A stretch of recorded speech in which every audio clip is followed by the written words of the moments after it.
விநாயகர் சதுர்த்தி ஸ்பெஷலாக இனிப்பு கொழுக்கட்டை ஒன்று பண்ண போகிறோம். அதுக்கு அடுப்பில் கடாயை வச்சு 2 கப் அளவுக்கு தண்ணி ஊற்றி, தண்ணி கொதிச்சதும் கொஞ்சமாக உப்பு போட்டு, நான் வந்து 1 கப் பச்சரிசி மாவு கடையில் வாங்கின மாவு தான் எடுத்திருக்கேன். அந்த மாவை நல்லா கலந்துட்டு இப்போ அடுப்பு ஆஃப் பண்ணிவிட்டு இதை ஒரு பிளேட்டில் மாற்றி வச்சிடலாம்.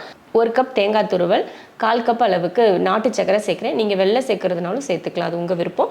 கூடவே 2 ஏலக்காய் தூள் போட்டு நல்லா வதக்கி, ரொம்ப எல்லாம் பொன்னிறமாலாம் வதக்கணும். அந்த நாட்டு சக்கரை நல்லா கரையிற வரைக்கும் மட்டும் வதக்கிட்டு அதை ஒரு பிளேட்டில் போட்டு அதையும் ஆற வச்சிடலாம்.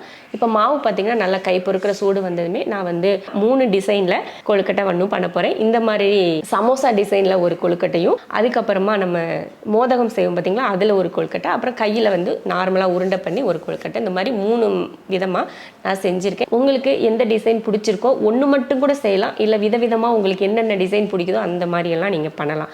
அது வந்து நம்ம விருப்பம் தான். இந்த மாதிரி மாவெல்லாம் எடுத்துகிட்டு நடுவில் கொஞ்சம் பூர்ணை வச்சு இந்த மாதிரி உருட்டி எடுத்தோம்னா சூப்பராக நமக்கு ரெடி ஆயிரும். இதை வந்து நம்ம ஸ்டீமரில் வேக வைக்க போகிறோம். நீங்கள் இட்லி பாத்திரத்தில் கூட வேக வச்சுக்கலாம். 1 கப் அளவுக்கு தண்ணி ஊற்றி கொதிச்சதுமே நான் வந்து இலை போட்டிருக்கேன். உங்களுக்கு என்ன விருப்பமோ போட்டு இது போல் ஒரு 8 நிமிஷத்துலேருந்து 10 நிமிஷம் வரைக்கும் வேக வச்சு எடுத்திங்கன்னா அருமையான சாஃப்டாக மெத்துன்னு சாயங்காலம் வரைக்கும் இருந்தாலுமே ஹார்டாகாமல் சாஃப்டாக இருக்கக்கூடிய அருமையான கொழுக்கட்டை நீங்களும் செஞ்சு பாருங்கள்.